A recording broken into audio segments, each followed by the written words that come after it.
गर्मियों में एसी खरीदना एक जरूरत बन गया है, लेकिन सही एसी सेलेक्ट करना बहुत जरूरी है, वरना एसी सही से काम भी नहीं करेगा और पैसा बिजली दोनों का बर्बादी होगा। आज हम सभी सवालों का जवाब इस वीडियो में लेकर आए हैं। वीडियो देखने के बाद आपको कोई और वीडियो देखने का जरूरत नहीं पड़ेगा। बहुत पावरफुल वीडियो है, वीडियो में बने रहें। Welcome to buy think. हमें प्रोडक्ट के नाम से नहीं, काम से मतलब है। Portable AC, windows AC, split AC, कौन सा लेना चाहिए? पोर्टेबल एसी को इंस्टॉल करवाने की जरूरत नहीं, किसी टेक्नीशियन को बुला के फिटिंग करवाने की जरूरत नहीं। इसे आप खुद ही रन कर सकते हो। जस्ट प्लग में लगाना है और इसके अंदर से निकलने वाली दो पाइप, एग्जॉस्ट पाइप जिसके अंदर से गर्म हवा बाहर निकलेगी, दूसरी नहीं बाहर निकालने के लिए पतली वाली पाइप। इन दोनों को ही खिड़की दरवाजे से बाहर छोड़ दीजिए, चालू करके एसी के मजे लीजिए। उन लोगों के लिए बेहतर है जो स्टूडेंट्स है या फिर कोई ऐसी नौकरी करते हैं जिन्हें बार बार घर शिफ्ट करना पड़ता है एक जगह से दूसरी जगह। कूलिंग कैपेसिटी थोड़ी कमजोर है, थोड़ा महंगा आता है और थोड़ा आवाज भी करता है। मेंटेनेंस कम है और ये छोटे कमरों के लिए है। विंडोज एसी विंडो में इंस्टॉल करवाना होता है, लेकिन ये सिर्फ वहीं लगता है जिनके घर में विंडो का ऑप्शन हो। ये आपकी खिड़की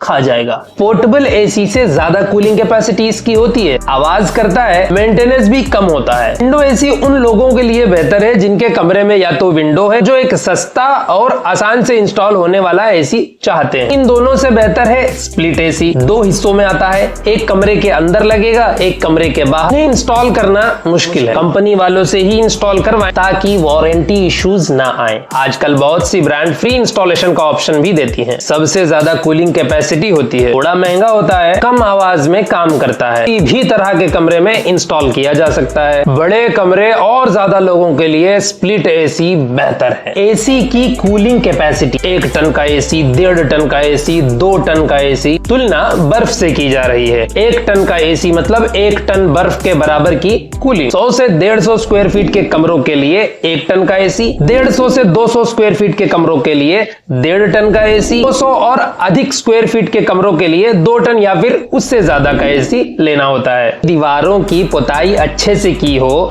और सीलिंग वगैरह लगी हो, मार्बल वगैरह फर्श अच्छे से हो, तो यहाँ पर आप कूलिंग कैपेसिटी थोड़ी कम कर सकते हो। और अगर आपके कमरे में इलेक्ट्रॉनिक अप्लायंसेस जैसे कि रेफ्रिजरेटर, टीवी, कंप्यूटर वगैरह है, तो इनसे हीट जनरेट होती है। और अगर सूरज सीधा आपकी दीवारों पर रोशनी देता है, ज्यादा विंडोज है जिससे सनलाइट सीधा घर के अंदर आती है, आपके घर में ज्यादा लोग रहते हैं, तो इससे भी हीट जनरेट होती है। आपको थोड़ा कूलिंग कैपेसिटी ज्यादा वाला एसी लेना पड़ेगा। किसी भी एसी में 1.5 टन, 2 टन, 1 टन लिखा हो तो आंख बंद करके मान मत लीजिए। हो सकता है वो उस कैटेगरी में आता हो, लेकिन उसकी कूलिंग कैपेसिटी थोड़ी कम हो सकती है। इसे आप खुद चेक कर सकते हैं। किसी भी एसी पे स्टार वाला पर्ची होगा जिसपे उसका पूरा डिटेल्स लिखा होगा। वहां पे 50% कूलिंग कैपेसिटी, 100% कूलिंग कैपेसिटी में नंबर्स दिए होंगे। जहां पे 100% कूलिंग कैपेसिटी का नंबर दिया गया है उसको आप 3500 से भाग कर लीजिए, तो जो नंबर आया ये है एक्चुअल में उसका टन। हमने जो आया ये 1.5 टन का एसी है जिसमें नंबर आया 1.45। कुछ एसी में तो 1.35 और 1.38 आते हैं। तो सोचिए 1.5 टन का एसी मान के आप ले रहे हो और उसकी कूलिंग कैपेसिटी थोड़ी कमजोर निकल गई ना। 3 स्टार वाला एसी, 5 स्टार वाला एसी, कौन सा लें? स्टार रेटिंग एसी की एनर्जी एफिशिएंसी बताता है। स्टार रेटिंग एनर्जी की एफिशिएंसी बताता है। ज्यादा स्टार रेटिंग वाला एसी ज्यादा एनर्जी एफिशिएंट होता है, कम बिजली खाता है। लेकिन अगर आप दिन में 2-3 घंटे ही एसी यूज करते हो, साल में 2-3 महीने ही चलाते हो, ऐसे में आपके लिए 5 स्टार वाला एसी महंगा पड़ेगा। 3 स्टार वाला एसी से आप काम चला सकते हो, ज्यादा फर्क नहीं पड़ेगा। लेकिन अगर आप 8 घंटे 10-10 घंटे यूज करते हैं, साल में 6 महीने से ज्यादा इस्तेमाल करते हैं, तो आपके लिए 5 स्टार वाला एसी बेहतर होगा। ये आपकी बिजली बचाएगा। जैसे जैसे एसी पुरानी होती जाएगी वैसे वैसे उसकी स्टार रेटिंग गिरती जाएगी। 5 स्टार वाला एसी मान लो आपने लिया तो 5 साल बाद भी वो 5 स्टार ही रहेगा, इसकी कोई गारंटी नहीं है। हो सकता है कि वो अभी 3 स्टार पे काम कर रहा हो, 4 स्टार पे काम कर रहा हो। ये पॉसिबल है कि जैसे जैसे एसी पुराना होता जाता है वैसे वैसे वो थोड़ा ज्यादा बिजली खा सकता है, बिजली का बिल बढ़ा भी सकता है। इन्वर्टर एसी क्या होता है? इन्वर्टर का नाम सुनते ही लगता है बिजली के जाने पर भी ये काम करेगा, लेकिन ऐसा नहीं है। वो इन्वर्टर अलग होता है। एसी पर इन्वर्टर लिखे होने का मतलब ये बिजली बचाएगा, वो कैसे? मान लो जिस टेम्परेचर पर आपने एसी सेट किया है उस टेम्परेचर तक ठंडक पहुंच गई, उसके बाद एसी बंद हो जाता है पूरी तरह। कमरा थोड़ा सा गर्म होते ही एसी फिर से चालू हो जाता है। पूरी तरह से बंद होकर फिर पूरी तरह से चालू होने में ज्यादा बिजली खर्चा होती है। तो इन्वर्टर टेक्नोलॉजी में एसी धीमा धीमा चलता ही रहता है आपके तापमान पर आने के बाद भी। जैसे ही तापमान बढ़ता है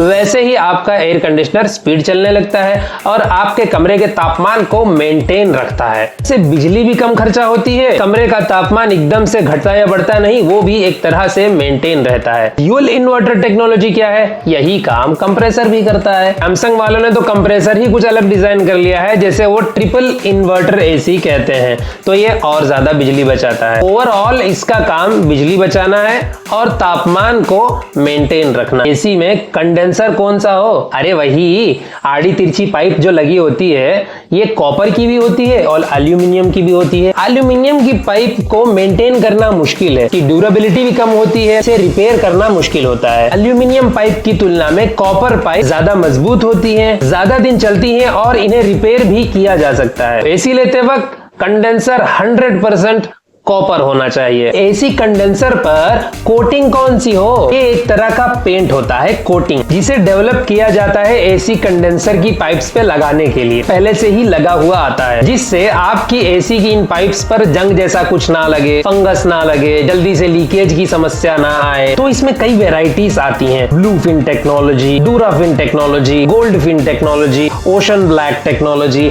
कई ब्रांड्स में अलग अलग तरह के आते हैं। ओवरऑल इनका काम कंडेंसर की लाइफ को बढ़ाना है। बजट के हिसाब से ये चेंज होते रहते हैं, आप बस इतना ध्यान रखें कि उस पे किसी ना किसी तरह की कोटिंग जरूर हो। एसी में रिफ्रिजरेंट गैस कौन सी होनी चाहिए? गैस एसी कंडेंसर पाइप्स में घूमती रहती हैं ताकि कमरे के अंदर की गर्मी को बाहर भेजा जा सके। अब ये गैसेस समय समय पर बदलती हुई आ रही हैं। अभी के वक्त अगर आप मार्केट में देखेंगे 3 तरह की गैसेस इनके अंदर देखने को मिलेंगे, R22, R410A, R32। समय समय पर ये गैसेस इसलिए बदलती आ रही हैं ताकि ये ग्लोबल फ्रेंडली हो, नेचर फ्रेंडली हो, इको फ्रेंडली हो। R22 गैस जो है ये आपको 2016 के पहले के एसीस में देखने को मिलेगा, या फिर अभी के वक्त में कुछ लोकल कंपनी के एसीस में, या फिर थोड़े सस्ते एसीस में देखने को मिल सकता है। एसी आप ना ही लें तो बेहतर है, क्योंकि ये गैस इको फ्रेंडली नहीं होती। अब बचा R410A, R32। इन दोनों में R32 ज्यादा बेहतर है, ग्लोबल वार्मिंग के लिए और इको फ्रेंडली होता है। एसी में कन्वर्टेबल एसी और मोड्स को समझें। ये टेक्नोलॉजी बिजली को बचाने में काम आती है। मान लो कमरे में 2 टन का एसी लगा हुआ है और आप अकेले हैं, तो एक अकेले इंसान के लिए 2 टन कैपेसिटी का एसी अगर अपनी स्पीड पर चलेगा तो ज्यादा बिजली नहीं खाएगा। तो इसे रिमोट से कन्वर्ट करके 1 टन में चलाया जा सकता है एक लोग के लिए।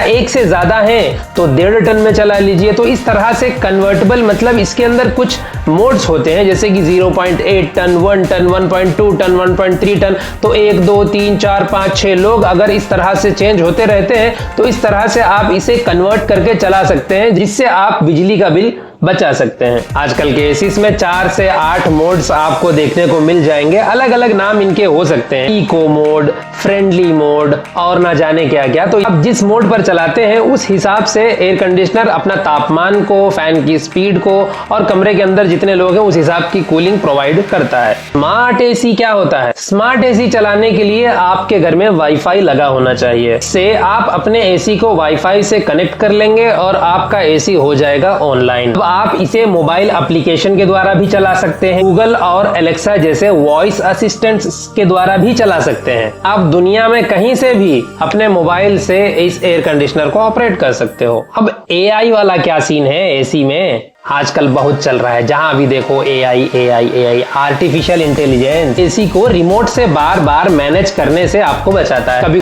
कभी बैठे हैं और कभी एक्सरसाइज कर रहे हैं, इससे कमरे का तापमान ऊंचा नीचा होता रहता है। वो इस समय पर बहुत बढ़िया से काम करता है। सेंसर के द्वारा ये डिटेक्ट कर लेता है कि कमरे के अंदर कितने लोग हैं और कितनी हीट जनरेट हो रही है, क्या एक्टिविटी हो रही है या फिर सब शांत है। इस तरह से वो कमरे के अंदर के टेम्परेचर को, बाहर के टेम्परेचर को, एक्टिविटीज को, हीट को सब मेजर करते हुए आर्टिफिशियल इंटेलिजेंस अपने से टेम्परेचर और फैन की स्पीड, कूलिंग कैपेसिटी सब मैनेज कर लेता है। आपको रिमोट का इस्तेमाल करने की जरूरत नहीं पड़ती, एआई अपने से ही सब कुछ संभाल लेता है। तो इसीलिए इसे कहते हैं आर्टिफिशियल इंटेलिजेंस। तो एआई एसी बड़े काम की चीज।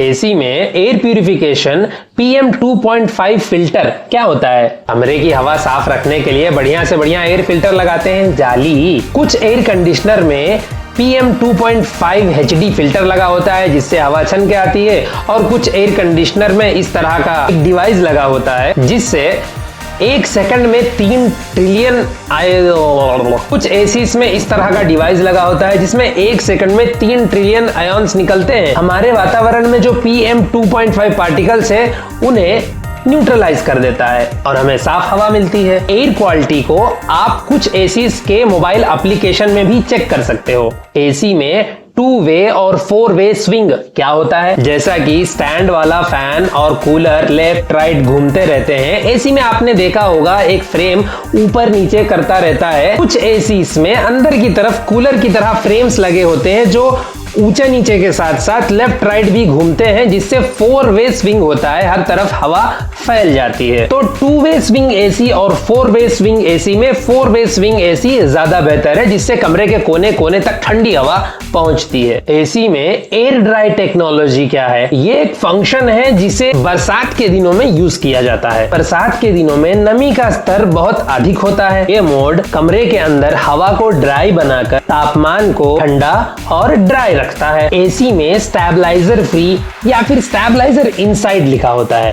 आपको तो पता है कि इलेक्ट्रिसिटी एक तरह से नहीं आती बल्कि फ्लक्चुएट करती रहती है। तो कुछ एसीज 120 वाट से लेकर 290 वाट्स तक की इलेक्ट्रिसिटी फ्लक्चुएशन को संभाल लेते हैं। कुछ एसीज 100 से 290। कुछ एरियाज में ऐसा होता ही नहीं कि इलेक्ट्रिसिटी इससे कम या फिर 290 से ज्यादा फ्लक्चुएट करे, लेकिन कुछ एरियाज में होता है, तो वहां पे स्टेबलाइजर लगाना बहुत जरूरी होता है। लेकिन जहां नहीं भी होता, क्या पता वहां कल को हो जाए, किसी बारिश वाले दिन या फिर किसी तूफान वाले दिन एकदम से अगर इलेक्ट्रिसिटी फ्लक्चुएट हो जाए, वहां पे आपका एसी खराब हो सकता है ना। तो बेहतर है कि आप एक बढ़िया सा स्टेबलाइजर लेकर लगा लें। एसी में लो गैस डिटेक्शन का ऑप्शन होना चाहिए। जी हाँ, बिल्कुल होना चाहिए। बहुत से एसीस में ये ऑप्शन होता भी है। एसी अपने से बता दे तो बहुत अच्छी बात है। सर्विस कराते समय आपका टेक्नीशियन पूरा चेक वेक करके बोलेगा कूलिंग इसलिए नहीं आ रही है कि एसी के अंदर गैस कम हो गई है, रिफिल करना पड़ेगा।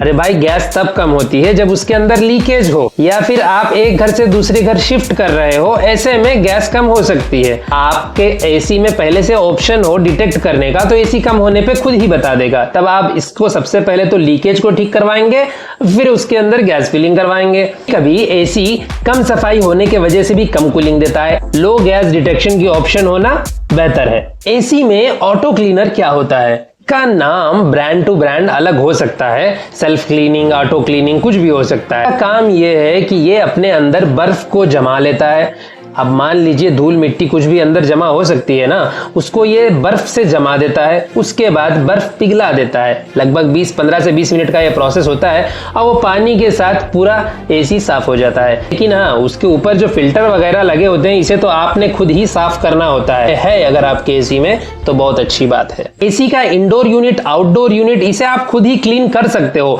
आप मोबाइल के पैनल निकाल के बैटरी चेंज करते थे ना कुछ साल पहले, कभी फोन अटक जाता था, बैटरी निकाल के के लगाते थे, कुछ ऐसा ही है। आगे का पैनल निकल जाता है, ब्रश से उसकी धूल मिट्टी को क्लीन कर लीजिए। गीले ब्रश से शैम्पू वगैरह उसमें आप ऐड कर सकते हो, और बाहर की ओर भी कुछ पिचकारी वगैरह मार के आप उसको क्लीन कर सकते हो। ऐसे हर 2 महीने पर क्लीन करने से आपका एसी की कंडीशन बढ़िया बनी रहती है। लेकिन आपके पास अगर वक्त नहीं है तो आप किसी सर्विस वाले को बुलाकर भी सर्विस करा लिया कीजिए। इससे आपका एसी बेहतर बना रहेगा, यहाँ कूलिंग भी देगा। एसी की वारंटी, ये बहुत इंपॉर्टेंट चीज है। लेने से पहले जरूर देखें। आजकल देखने को मिल रहा है ओवरऑल प्रोडक्ट पे 1 साल की वारंटी, पीसीबी पे 5 साल की वारंटी, आउटडोर यूनिट का जो बॉक्स होता है उस पे 10 साल की वारंटी। हर ब्रांड अपने अपने हिसाब से वारंटीज दे रही हैं। ताकि छोटी छोटी चीजें हर साल कुछ ना कुछ इंप्लीमेंट की जाती है। ये करना जरूरी भी है, क्योंकि उन्हें अपना प्रोडक्ट बेचना भी तो है। कस्टमर को कुछ नया दिखेगा नहीं तो उसे कैसे लगेगा भैया पिछले साल वाला मॉडल और इस साल वाले मॉडल में मैंने क्या नया पाया, कुछ तो होना चाहिए ना। तो इस तरह प्रकार से छोटी छोटी टेक्नोलॉजीज अपडेट होती रहती हैं, कुछ ना कुछ अपडेट होता रहता है, होना भी चाहिए, अच्छी बात है। अब कुछ इंपॉर्टेंट बातों के साथ अपनी वीडियो को हम खत्म करते हैं। सबसे पहले अपनी जरूरत को समझें, आपको किस प्रकार का एसी चाहिए, आपको जिस भी कमरे के लिए एसी चाहिए, इन बातों को याद रखें। कमरा कितना बड़ा है, कितने लोग उस कमरे में रहेंगे, आप एसी को कितने देर तक यूज करने वाले हो, एक अच्छा ब्रांड चुनें और सुनिश्चित करें कि एक अच्छी वारंटी उसके साथ आपको मिले। एसी का इंस्टॉलेशन एक सर्टिफाइड टेक्नीशियन से ही करवाएं ताकि बाद में आपको वारंटी इश्यूज ना आए। समय समय पर आप खुद ही एसी क्लीन करें या फिर सर्विस करवाते रहें ताकि एक लंबे समय तक आप एसी का उपयोग कर पाएं। एसी खरीदने से पहले रिव्यूज जरूर पढ़ें, जिन्होंने वो एसी लिया है वो उसके बारे में क्या कह रहे हैं। कंपैरिजन वाली वेबसाइट्स पर कंपेयर जरूर करें, अलग अलग शॉप्स पे प्राइसेस जरूर देखें, नेगोशिएट करने से ना कतराएं। मोल भाव करना हर ग्राहक का अधिकार होता है। आपका कोई सवाल हो या सुझाव हो हमें कमेंट जरूर करें, सब्सक्राइब करें ताकि ऐसी वैल्यूएबल इंफॉर्मेटिव वीडियोस हम बनाते रहें आपके लिए। मिलेंगे अगली वीडियो में, बाय बाय।